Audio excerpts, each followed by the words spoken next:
안녕하세요, 여러분. 성공합시다.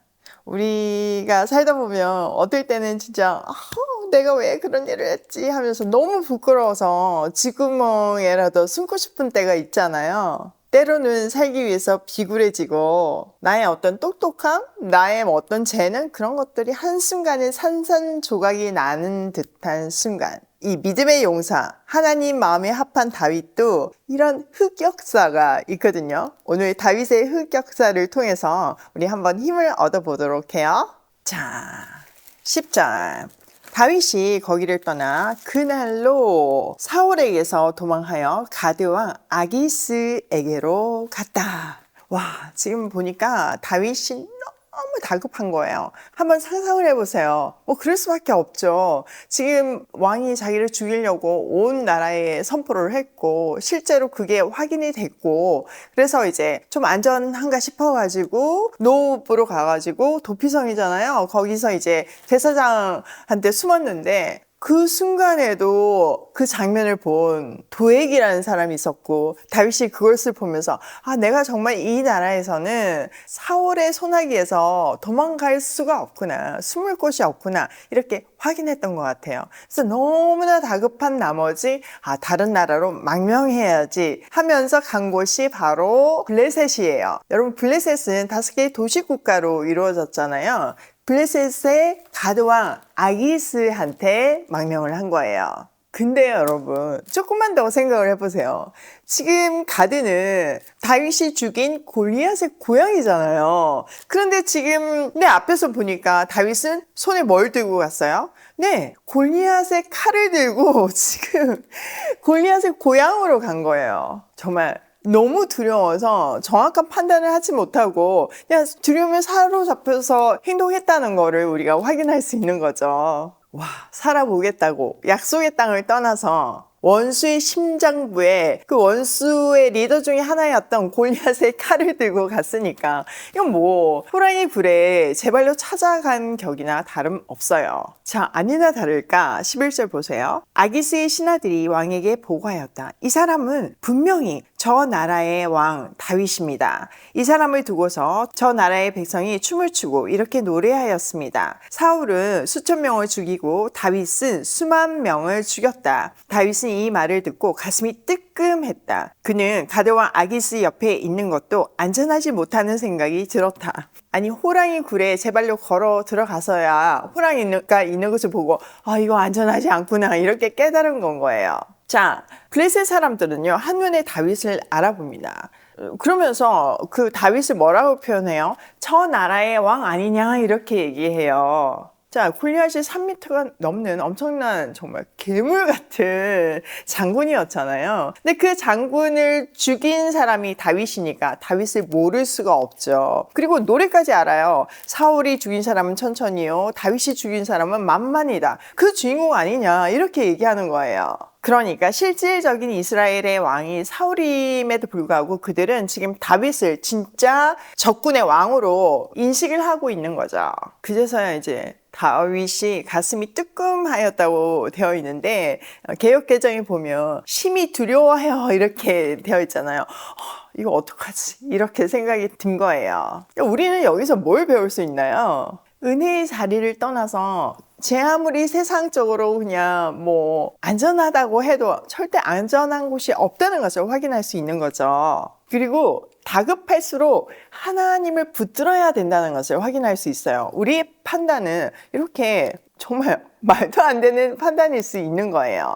그러니까 우리는 연약하잖아요. 그러니까 두려움이나 위급함에 몰리면 하나님의 지혜 없이는 이렇게 말도 안 되는 선택을 할 수밖에 없다는 것을 확인하고 그냥 그런 시도조차 안 해야 되는 거예요. 훈련이 필요해요.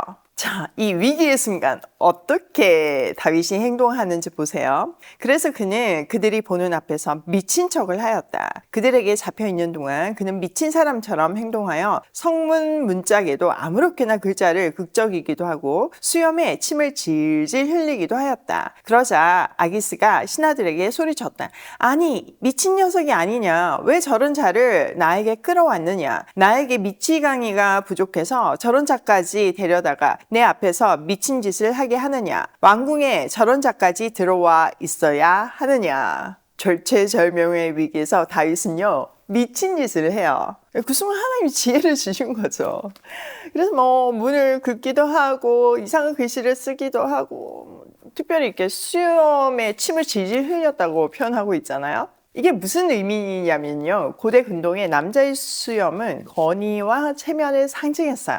그런데 수염에 침을 질질 흘렸다는 거는 뭐 차기 왕이 위험이고 뭐고 다 사라지고 그냥 자존심이고 뭐고 그냥 다 바닥에 떨어졌다 이 얘기를 하는 거예요. 자, 하나님은 이 다윗의 실수를 통해서 어떻게 역사하실까요? 다윗은 이 실수를 통해서 무엇을 깨달았을까요? 궁금하죠? 너무 감사하게도 그 다윗의 마음이 성경에 기록되어 있어요. 시편 34편인데요. 한번 볼게요. 자, 시편 34편에 보면 아비멜렉 앞에서 미친 채 하다가 쫓겨나서 지은 다윗의 시라고 되어 있잖아요. 자, 앞에서는 아기스고 여기는 아비멜렉인데 같은 시대 맞아? 이렇게 할 수 있지만 맞아요. 아기스는 이름이고 아비멜렉은 왕의 타이틀이거든요. 자, 자기의 어리석음에 의해서 죽을 위기에 갔는데 거기서 이제 어쨌든 도망칠 수 있었잖아요. 풀려날 수 있었잖아요. 그때 다윗이 이런 고백을 했어요. 1절을 보면요. 내가 주님을 늘 찬양하는 것이니 주님을 찬양하는 노랫소리 내 입에서 그치지 않을 것이다. 그러니까 하나님의 그 놀라운 은혜를 경험하고 하나님을 찬양할 수밖에 없다 이 얘기를 하는 거예요. 그래서 쭉 이렇게 내용이 하나님을 찬양해라 그런 내용이거든요. 그러면서 계속 하나님을 알아야 된다, 하나님한테 피해야 된다 이런 얘기를 하는데 8절에 보세요. 굉장히 유명한 절이죠. 한번 보면 너희는 주님의 신실하심을 깨달아라. 주님을 피난처로 삼는 사람은 큰 복을 받는다. 이렇게 되어 있어요. 지금 여기서는 신실함을 깨달아라 이래서 확 와닿지 않는데 개역개정에 보면 맛보아 알지어다 이렇게 되어 있거든요. 여기서 맛보아로 쓰인 히브리어 탐이라는 단어는요. 단순히 혀끝에 대보는 것을 얘기하지 않아요. 뼈아픈 고난을 온몸으로 생생하게 경험해서 알게 된다는 의미를 담고 있어요. 그러니까 다윗의 심정에 대해서 한번 생각을 해보세요. 진짜 죽을 수밖에 없고 자기의 잘못된 판단으로 자기 발로 호랑이 굴에 들어갔는데 그때도 그 순간에도 자기의 실수의 순간에도 하나님은 자기를 내버려 두지 않으시고 지혜를 주시고 그 위험한 원수들의 손아귀에서도 지켜주셨잖아요. 이거는 내가 아무리 설명해도 모르는데 이렇게 이 놀라운 하나님의 은혜를 맛보아 알아야 된다 이렇게 강력하게 얘기하는 거예요. 제가 어저께 우리 부산 강지수 센터장님하고 통화를 하는데 그런 얘기를 하시더라고요. 밖에서 이 오이 패밀리를 볼 때도 너무너무 은혜로웠고 너무너무 감동이었는데 들어와서 보니까 더 감동이고 더 생생하고 정말 매일매일 감격이라는 거예요. 맨날 일어나는 그 하나님의 동행하심 때문에 일어나는 기적 때문에 아니 어떻게 이런 일이 이거를 매일 한다는 거예요.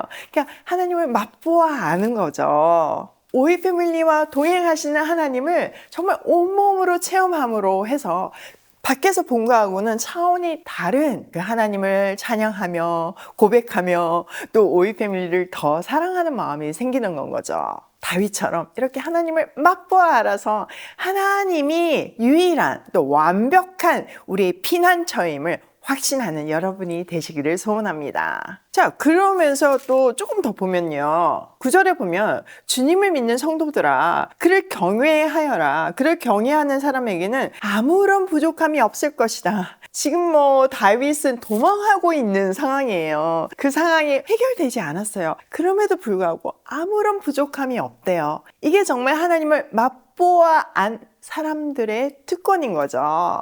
그리고 이제 쭉 혼자서 보세요. 그리고 19절에 보니까 의로운 사람에게는 고난이 많지만 주님께서는 그 모든 고난에서 그를 건져주신다.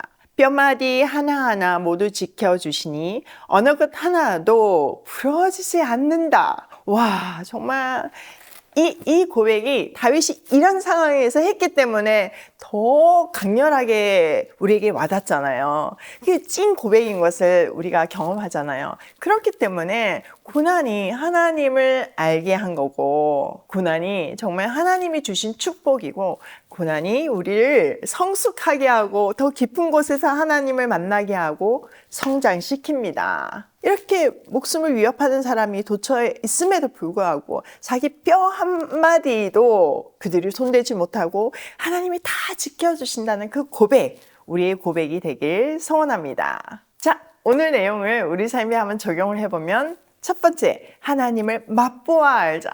정말 저는 이거는 정말 다윗처럼 강력하게 외치고 싶어요. 저도 진짜 매일매일 이렇게 말씀을 통해서 하나님을 맛보아 알잖아요.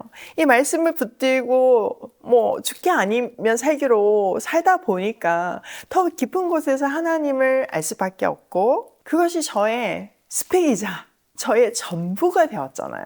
그렇기 때문에 그 강렬한 경험이 이렇게 매일 아침 미친 듯이 말씀을 연구해서 여러분에게 전하는 이런 멋진 인생을 살게 하잖아요. 여러분 진짜 하나님을 맛보아하는 그런 멋진 인생 사시길 축원합니다. 두 번째, 뼈 한마디도 상하지 않는다. 여러분, 하나님은 완벽한 피난처세요. 여러분이 지금 어떤 상황 속에 있다고 할지라도, 어떤 과정을 통과한다 할지라도, 어떤 위협 가운데 있다 할지라도 뼈 한마디도 공격하지 못합니다. 하나님이 철통 방어를 해주시기 때문이죠. 그것을 믿고 용기를 내고 순종하는 우리가 되면 좋겠어요. 세 번째, 내 인생의 시편을 쓰자. 여러분, 기록이 굉장히 중요해요. 우리가 그냥 생각으로 넘길 수도 있는데요. 내가 느낀 거를 기록할 때 그게 정말 다시 한번 정리를 하면서 더 은혜를 받고 또 정리가 되고 또 다른 사람한테 전할 수도 있고 여러 가지로 정말 큰 축복인데요. 사실 제가 매일 찍는 이 영상이 또 제가 쓰는 모든 책이 저에게는 시편이잖아요. 근데 그 기록이 얼마나 소중한지 모르겠어요. 여러분들도 매일 나만의 시편을 매일매일 써내는 그런 복된 복 있는 자가 되시길 소원합니다. 자, 기도하겠습니다.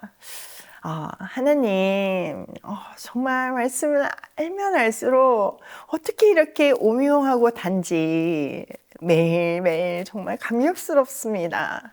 이 놀라운 말씀을 우리에게 주시고 깨닫게 해주시고 나누게 해주셔서 감사합니다.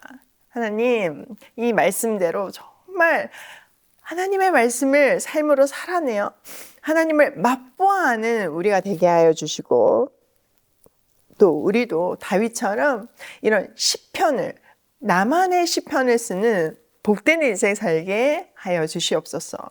하나님께서 그렇게 하실 줄 믿으며 이 모든 말씀 예수 그리스도의 이름으로 기도드립니다. 아멘.